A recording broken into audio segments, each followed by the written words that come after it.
Ano, kat-kat? Punta tayo doon. Punta tayo John Street. Ay. Hindi, tara punta tayo doon.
Abangga po. Ano yun? Thank you. Ay? Ano yun? Nakasahan. Ano yun? Saka saan? Ayun o. Di ba daan ng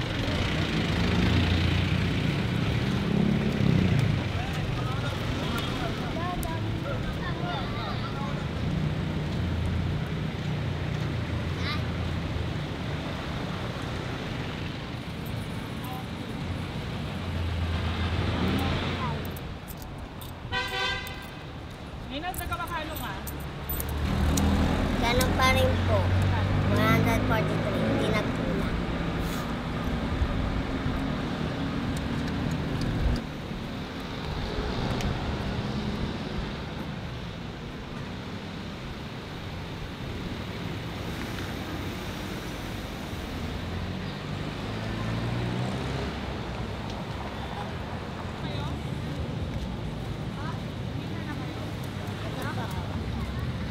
Titignan nila kung magkano pera. Akin 140 na lang. 195. Kana? Ate ko.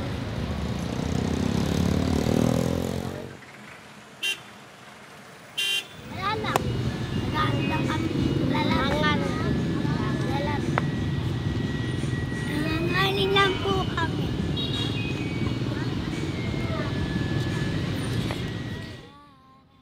Anong ginagawa niyo para magkapera kayo? Nangangarinig po sa jeep.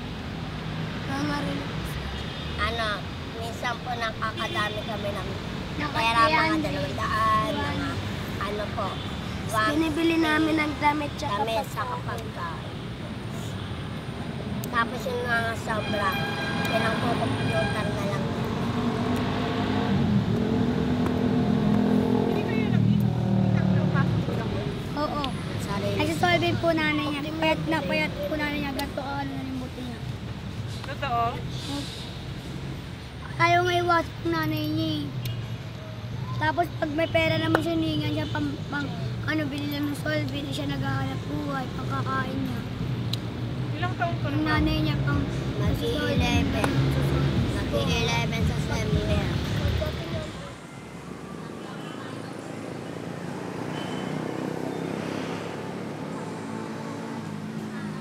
Ay, hindi pala. Matagal na, pero umuwi na kami ngayon. Mga 4 na buwan. Ngayon, umuwi na. Bakit hindi kayo umuwi ng 4 na buwan? Kasi gugulpin ako ng papa. Bakit? Baka ate. Para hindi na anak. Uuwi na po, alagaan ko na kapatid ko, papakain ko muna.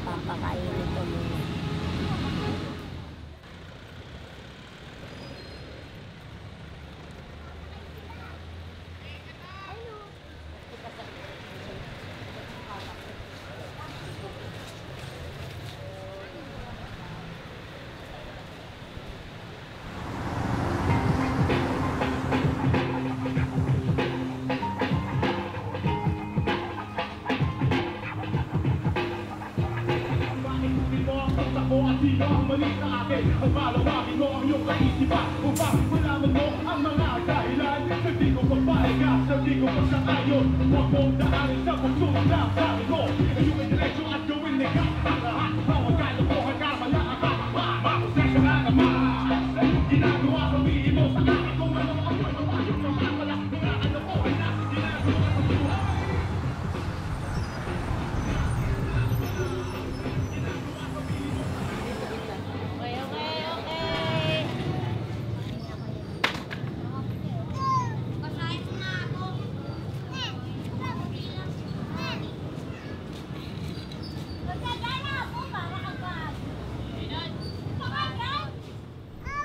Ang panganay ko po si Reynold, 10. Yung pangalawa ko po si Arnold, 9. Ito pong 2, si Rico. Yung anak ko pong isa, si Arnold, andun nga po siya sa center. Pinarahan po ko po siya para makapag-aral po siya kasi hindi po namin siya makapag-aral dahil sa hirap po namin ngayon ang buhay namin. Ngayon, lalo po ngayon, nagkakaulihan. Naman kami doon sa pupuntahan namin, pabalik naman kami rito. Uhuli, doon kami pupunta. Kung pagka pinagbawalan na naman kami doon sa pupuntahan namin, pabalik naman kami rito. Dati yung bahay kami, tatay ko sa brick. Kaso nag-iniba po yung brick. Diminution. Reynold po, Ito, pa sideline lang po. Sideline, pagkakakitaan. Tapon ng basura, ganyan. Hindi namin kariton.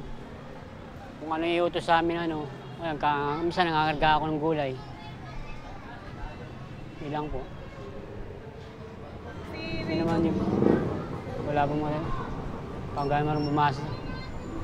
Hindi po ako gano'n marunong bumasa. Kaya, Ilan kayo nakapag-aral? mag-aaral lang po. Hanggang grade 5. Ate, nakapag-aral din ba kayo? Grade 1. Ngayon, maliit pa lang po ako. Naglayas na po ako sa bahay namin dahil minamalupitan po ako ng mga magulang ko. Pinapalo po ako. Minamalupitan po nila ako. Lahat po ng layaw ko. Hindi po nasusunod. Kaya naisipan ko po maglayas na napunta po ako rito sa Divisoria. Ilang taon kayo nung naglayas kayo? 10 taon pa lang po ako. Ilang taon na po kayo ngayon? 37. Ilang taon kayo nung nag-asawa kayo? Nag-asawa ako, lang ako, 16. Bagaan siya po una, bagaan siya lang kaso sa akin. Ngayon, siyempre, ang bagaan siya lang po noon, bali wala lang sa mga pulis yun. Ngayon, ginawa nila, para magtagal ako sa loob, pinasuhan nila ako ng mabigat. Pinasuhan nila ako ng marijuana. Lang ako nun, nahuli ako nun mag-12. Bali nakulong ako nun, tungtong na ako ng 18. Labas ka, ilang taon ka na?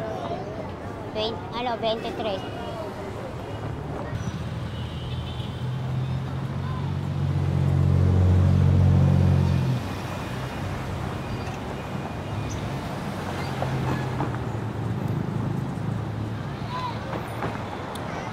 Sabi nila sa akin, maganda na rin buhay ng anak ko. Medyo tumaba na raw. Nakakapag-aral na. Yun nga po eh. Gusto ko nga po sana magkakasama kami. Pero nakikita ko po ang buhay namin ngayon dito, ang hirap. Kaya yun ang iniisip ko na rin po talagang ganun.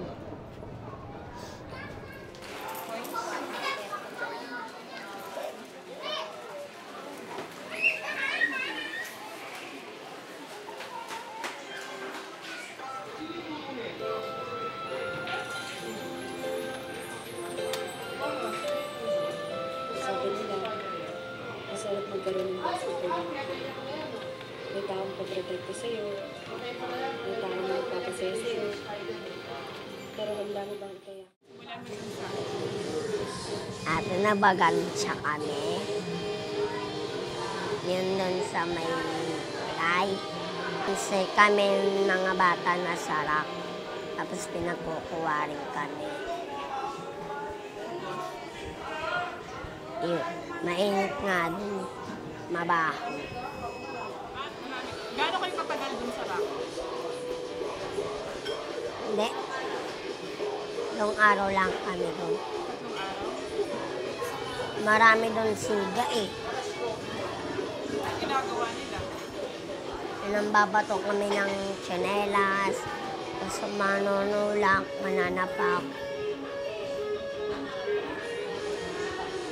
Tapos paano ka nakalabas? Kinuha ko ng nanay ko. Ilang beses mo na doon? Pangalawa pa lang. Pangatlong huli ko na daw. Dadiretso na daw ako ng Boys Town. Tapos ano mangyayari pag sa Boys Town? Nakakatak daw dun. Anong iniisip mo? Ng magulang ko. Tapos ano naiisip mo? Pag naisip mo sila? Wala, umiiyak na lang.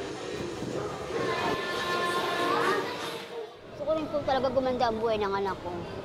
Kaso nga lang, nahihirapan ako sa panganay ko ngayon. Yun lang yung sinasama na loob yung anak kong panganay. Bakit yung anak kong isa na napunta lang sa center, yung anak kong...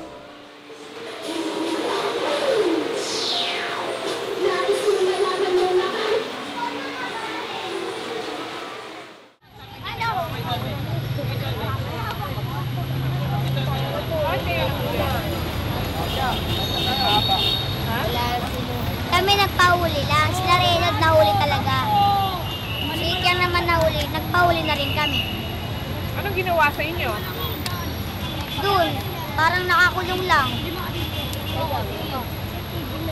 Anong ginagawa? Nakakulong lang kami. Kulungan? Or parang center? Center pero di ka makakalabas sa talaga. Hindi ka makakapaglaro. Hindi ka takot babagaan siya uli? Takot. Pero, Hindi, nag-iingat naman ako. paano kayo magkailan? Dapat hindi ako mahuhuli kung hindi lang nahuli kaibigan ko eh. Yun yung hindi mahuli. Pag nahuli kayo, lalagay na doon kayo sa ano? Boys Town. Ano yung Girls Town na rin yung Boys Town? Sino nagsabi nun? Sino nagsabi nun na ilalagay kayo nun? Mga ano? Hindi, pag dalawang huli na lang, Boys Town na. Ano? Pag dalawang huli ka na, Boys Town na. Ano nangyayari sa'yo doon? Kakain ka, tataba ka lang. Tataba ka dun mag-aaral. Tataba na Ayaw po. niyo nun? Ayaw. May multo Bakit daw. ayaw?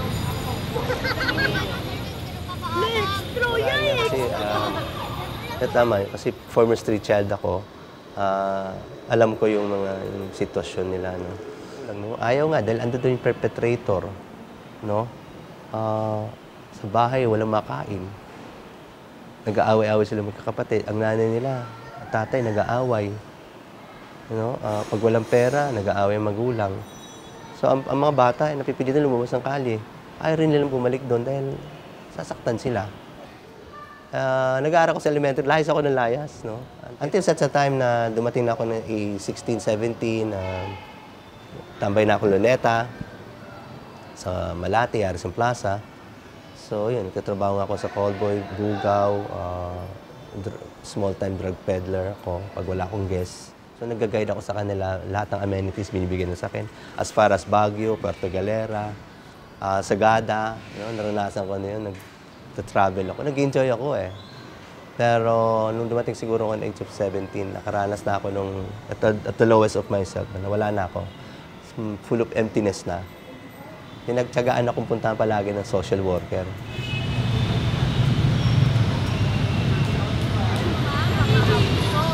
Sige, magsiupo na kayo doon. Dinala nila ako kay Father Ben Bilyote. Minsan nagtataka rin ako bakit pare ang pinagdalan. Which is nagustuhan ko palagi kasi siguro yung hinahanap ko, yung kinakausap ako, may kinakausap din akong tao. Nakikinig lamang siya sa akin. No? At ako rin nagsasolve ng problema ko. Hindi kasi ako naniniwala na ang mga batang nasa lansangan ay hindi dapat ay nandiyan na lang habang panahon sa kalye. Kung sapat lamang ang maibibigyan natin pangangailangan nila, walang mga batang lansangan. No? At least hindi minimal siguro. Dapat mag-iisip sila talaga, mahal pa naman ako ng tao eh. Naku, bakit hindi pa ako magbago? Nagtsatsaga siya sa akin, bakit ganun? Ako kasi mismo, nakaranas ako na pinagtyagaan ako eh. Ang bata. Lalo mo.